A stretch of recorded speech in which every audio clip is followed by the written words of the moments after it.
so glamorous. You're not a superstar. So shut up, 'cause you're going too far. You're not so talented. Your legs are not so good.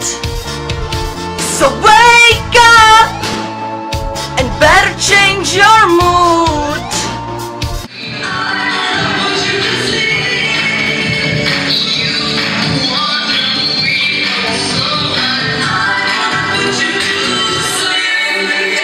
Vokal bi trebalo sad da namestimo da bude da je sad da se čuje, ali ne da puca mnogo, nego samo da se čuje. Da mi bude privatno u ušima, potrebno ćete mi da viknem, daj mi jače da se čuje da.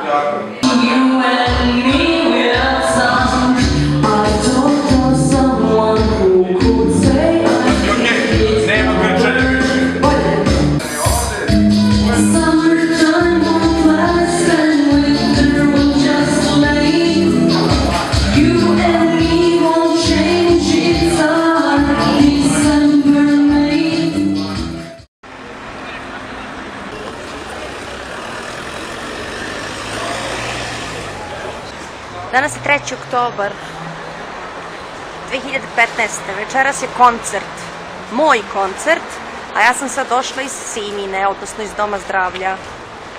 2 dana za redom sam primala injekcije i niko od ljudi koji dolazi večeras na koncert ne zna da će imati izvođača koji je pod gripom.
pada kiša i sija sunce.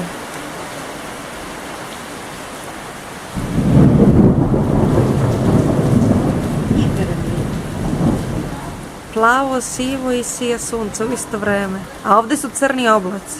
Je li u ovom vlogu ono sa tvog koncerta?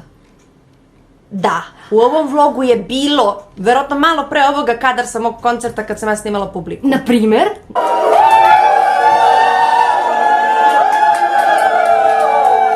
Eto! A sada, evo smo mi malo između snimanja. Čega? Naših vlogova. Sad sam zbunjena. Gde ide ovo? Kad je ovo? Ovo će tek da bude. A ovo je budućnost. Ovo je budućnost, ovo se sad dešava u budućnosti. Kako na tebe utiče ovo vreme ovih dana? Jel si ti primetila da si navalila najviše da radimo svih ovih dana od kad pada kiša? Da. Jel si ti u tripu da je to u redu? Da li sam ja imala izbora? Sada je skoro pa sredina oktobra. Tvoj koncert je bio pre nedelju dana. Da. Vreme leti. Uvek leti kada koncert prođe, a dok nema koncerta još, onda se svima čini ali otegnuto ovo, kad će taj koncert više. Jel si se ti odmorila od onda uopšte? Ne baš. Ali više ne kašlješ. Ne kašljem onako. Pomalo još kašljem, ali ne onako. I vratio mi se glas skoro u potpunosti. Sad ćemo da pravimo drugi koncert. O, Ti radiš svašta, nećemo da otkrivamo šta. da. Ali moramo da naglasimo samo da ovih dana kako se svuljala temperatura i raspoloženje svih mogućih ljudi, svi su uzeli da budu depresivni i bezvoljni. Ti si potpuno neshvatljivo uzela da budeš produktivna, da teraš sve nas, da radimo. I imaš nekoliko projekata i planova. Da. I mi smo sada svi, hteli ne hteli, upošljeni, jer ti radiš dok pada kiša. I dok ljudi drugi kažu kako ćemo danas na posao da ustanemo, kako ćemo na ovo vreme, ja kažem mora se, idemo napred u nove pobede. Ti čak i pevaš. Čak i pevam. Sviraš ovih dana. Montiraš ovih dana. Miksuješ da. ovih dana. I I još svašta što neću uopšte da spominjem. Ne, to ne spominjem. Ja govorim o poslu sada. da u roku posla ima sve i svašta, ali meni je ovo drago da smo mi uspeli snimamo 2 vloga, jer mi onda ne snimamo 6 meseci, ne snimamo, onda kad snimamo mi snimamo 2 vloga. Dobro, sad nećemo čekamo 6 meseci. Pa, znaš šta, da je naš drugačiji život, mi ne bi čekali ni sad 6 meseci. Ali ti si putovala 2 puta u Beč, išla si na Maltu, ja sam išla u Grčku, moja putovanja su skromna. Išla si u Suboticu? Išla sam u Suboticu, da. I sada, između toga 6 miliona stvari, samim tim je logično da nismo stigli da snimamo ovo. Jer manje više ovi moji vlogovi, kao na primjer ovaj, gde se čak i tu ti pojavljuješ. Nego što su stvarno ljudi pitali 5 miliona puta kad, ja sam rekla biće. I mislim da je mnogo kvalitetnije da se snimi ponekad, pa da bude vredno pažnje, a ne da nas dve sad često snimam, pa da ljudi kaže, ali su dosadne ove dve. Mada, ti koji imaju komentare da smo mi dosadne ili što, ja se pitam otkud oni uopšte znaju za to, ako nas ne prate na internetu, ili da? Kako uopšte ne mogu da znaju da mi snimamo ili ne snimamo? Čorba, imam pitanje, da li ima još čorbe? Ima još malo. Imaš li pavlake? Da. Hleba? Da. Odlično. Žumance. Idem da jedem. Ajde.